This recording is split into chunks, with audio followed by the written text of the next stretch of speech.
Hello বন্ধুরা, নন্দিস রান্নাঘর and ব্লগে তোমাদের সবাইকে ওয়েলকাম। আমি সঞ্চিতা চলে এসেছি নতুন একটা ব্লগ ভিডিও নিয়ে নন্দিস রান্নাঘরে।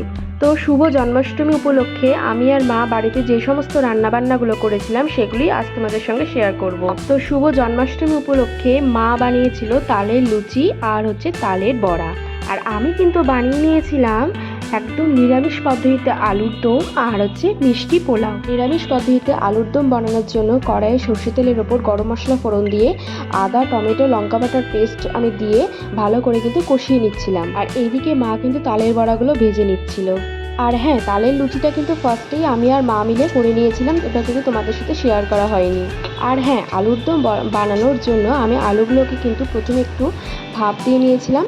ভাপ দিয়ে নিয়ে আমি একটু তেলে একটু ভালো করে ভেজে নিয়েছিলাম। আর এইদিকে দেখো, মশলা কিন্তু পুরোপুরি ভালো করে কষিয়ে নেওয়া হয়েছে। কষিয়ে নিলেই কিন্তু ভেজে রাখা আলুগুলো আমি কিন্তু দিয়ে দিয়েছিলাম। আর আমি কিন্তু এই আলুটা দিয়ে মশলার সঙ্গে কিন্তু ভালো করে কষিয়ে নেব।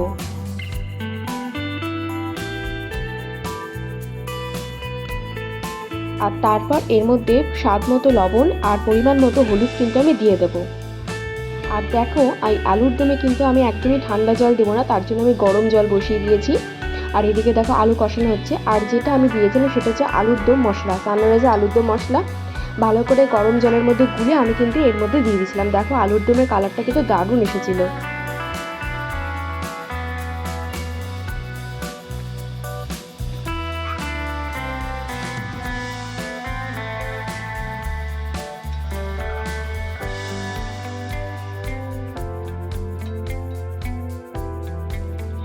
প্রায় 5-7 মিনিট মতো ফুটে গেলে আমি নামানোর সময় একটু তাতে ঘি দিয়ে দেবো, তাতে কিন্তু আলুর দমের স্বাদটা আরও দ্বিগুণ হয়ে যাবে। দেখো বন্ধুরা, আমার কিন্তু নিরামিষ আলুর দম রেডি। দেখো কত সুন্দর কালার এসছে, আর খেতেও কিন্তু ভীষণ ভালো হয়েছিল।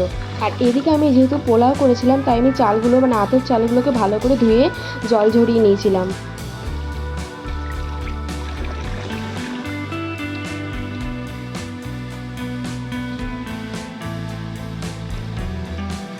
আর পোলাওতে দেওয়ার জন্য কাজু কিশমিশগুলোকে একটু সাদা তেলে একটু ভেজে নিয়েছিলাম।